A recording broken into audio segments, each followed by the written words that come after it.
Hello guys. आज हम लोग लेक्चर नंबर सेकंड देखेंगे, जिसमें आज भी मैं 20 क्वेश्चन कवर करूंगा आपके जीएस के, जो कि यूपी पुलिस कांस्टेबल के प्रीवियस ईयर पेपर में आए हैं और साथ ही साथ कुछ इंपॉर्टेंट क्वेश्चन जो कि आपके एग्जाम में आ सकते हैं।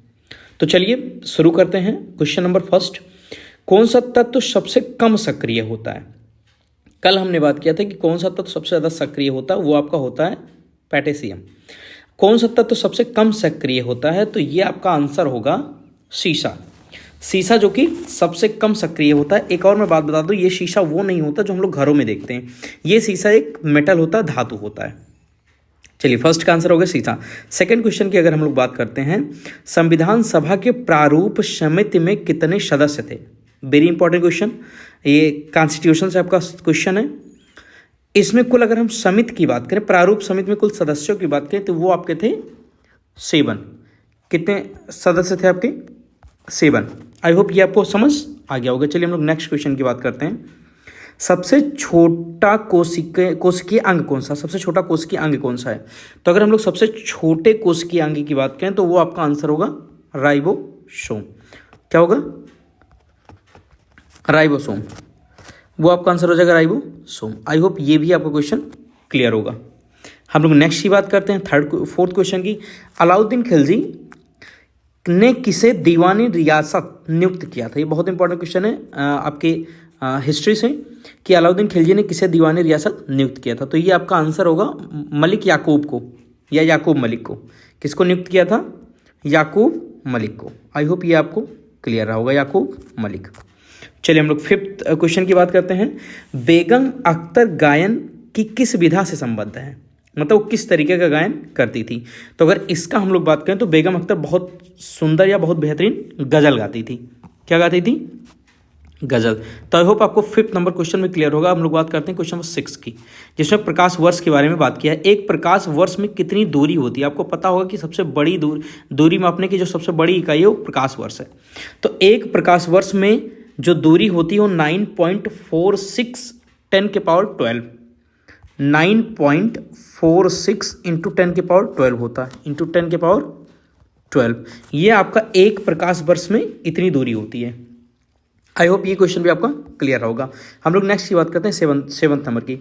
ओलंपिक मशाल किस पदार्थ से प्रज्वलित की जाती है? आपने सुना होगा, जब ओलंपिक होता है तो उसमें एक ध्वजवाहक होता है और लास्ट में भी एक होता है जो मशाल लेकर दौड़ता है, शुरुआत करता है। तो वो जो उसमें मशाल जलाई जाती है वो किस पदार्थ की होती है? तो मैं आपको बताऊं, वो जो जलती है वो सूर्य किरण से जलती है। किससे जलती है? सूर्य के किरण से। 8th नंबर क्वेश्चन है, भारत में जिलों की कुल संख्या कितनी है? डेफिनेटली ये इंपॉर्टेंट क्वेश्चन आपके यूपी पुलिस कांस्टेबल के लिए। भारत में जिलों की संख्या अगर मैं बताऊं तो टोटल है 640। कितनी है?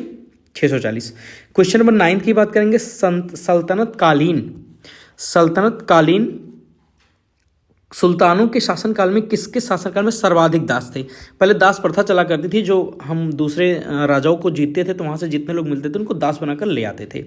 तो दास प्रथा सबसे किसके काल में सबसे ज़्यादा दास थे? तो अगर मैं आंसर की बात करूँ तो सबसे ज़्यादा दास आपके थे फिरोज शाह तुगलक के काल में। किसके काल में? फिरोज शाह तुगलक। चलिए हम लोग क्वेश्चन नंबर 10 की बात करते हैं। माइक पांडे किस क्षेत्र से संबद्ध है? माइक पांडे किस क्षेत्र से संबद्ध है? तो ये आपका होगा वन्य जीव पर फिल्म निर्माण से। इसका आंसर क्या होगा? वन्य जीव पर फिल्म निर्माण से। 11th नंबर आपका क्वेश्चन है। 11th नंबर क्वेश्चन आपका है, पदार्थ के संवेग और वेग के अनुपात से कौन सी भौतिक राशि प्राप्त होती है? पदार्थ के संवेग और वेग के अनुपात से कौन सी भौतिक राशि प्राप्त होती है? तो अगर मैं इसका आंसर बताऊं तो ये आपका होगा द्रव्यमान। क्या होगा? द्रव्यमान। 12th नंबर क्वेश्चन जो कि बहुत इंपॉर्टेंट है, संविधान सभा के झंडा समिति के अध्यक्ष कौन थे? आपने सुना होगा कि जब संविधान बन रहा था तो कई समितियां बनी, जिसमें अलग अलग समितियों के अलग अलग कार्य थे। तो इसमें है कि संविधान सभा के झंडा समिति के अध्यक्ष कौन थे? तो अगर हम लोग ये बात करें कि संविधान सभा के झंडा समिति के अध्यक्ष कौन थे, तो इसका आंसर हो जाएगा JB कृपलानी जी थे। कौन थे? JB कृपलानी। चलिए 13 नंबर क्वेश्चन की बात कर लेते हैं। लोहा और गंधक के मिश्रण कौन सा मिश्रण है? लोहा और गंधक का मिश्रण कौन सा मिश्रण? तो ये डेफिनेटली विषमांगी होगा या असामांगी मिश्रण होगा। 40 नंबर क्वेश्चन है, औरंगजेब ने शिवाजी के विरुद्ध किसे दक्कन का सूबेदार बनाकर भेजा था? औरंगजेब ने शिवाजी के विरुद्ध किसे दक्कन का सूबेदार बनाकर भेजा था, तो ये आपका आंसर होगा इसमें 14 नंबर का शाइस्ता खां को भेजा था सूबेदार बनाकर दक्कन का। 15 नंबर क्वेश्चन है, यहूदी मेनुहीन किस वाद्य यंत्र के प्रमुख वादक थे? यहूदी मेनुद्दीन किस वाद्य यंत्र के प्रमुख वादक थे? तो इसका आंसर हो जाएगा आपका वायलिन के। ये वायलिन बहुत सुंदर, बहुत अच्छा बजाते थे। अगर हम लोग नेक्स्ट की बात करें 16 नंबर की, तो 16 नंबर आपका होगा सूर्य के अपेक्षाकृत ठंडे भाग जिसका तापमान 1500 डिग्री सेल्सियस होता है, क्या कहलाता है? तो ये होता है आपका सौर कलंक या सोलर स्पॉट, इसे कहते हैं। क्या कहते हैं? Solar spot. इसे हम लोग कहते हैं सोलर स्पॉट। आई होप ये भी आपका क्लियर होगा। इसे हम लोग कहते हैं सोलर स्पॉट। 17 नंबर का क्वेश्चन है, विश्व में सर्वप्रथम किस अंग का प्रत्यारोपण संभव हुआ? विश्व में सर्वप्रथम किस अंग का प्रत्यारोपण संभव हुआ?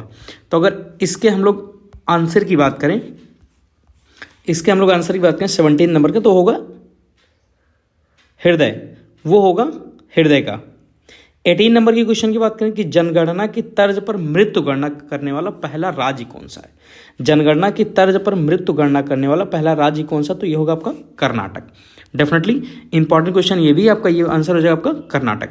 अगर हम लोग 19th क्वेश्चन की बात करें, किस मुगल बादशाह ने वसीयत लिखकर अपने पुत्रों को यह निर्देश दिया था कि वह असद खां को वजीर बनाए? तो इसका आंसर होगा औरंगजेब ने अपने पुत्रों को ये वसीयत में लिखकर निर्देश दिया था। एक लास्ट क्वेश्चन आपका, ह्यूस्टन किस क्षेत्र से संबंध है? ह्यूस्टन किस क्षेत्र से संबद्ध थे? तो ये एक पॉप गायिका थी।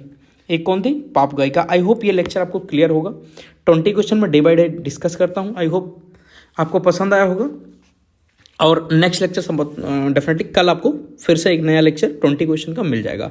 आई होप आपको समझ में होगा। Thank you guys.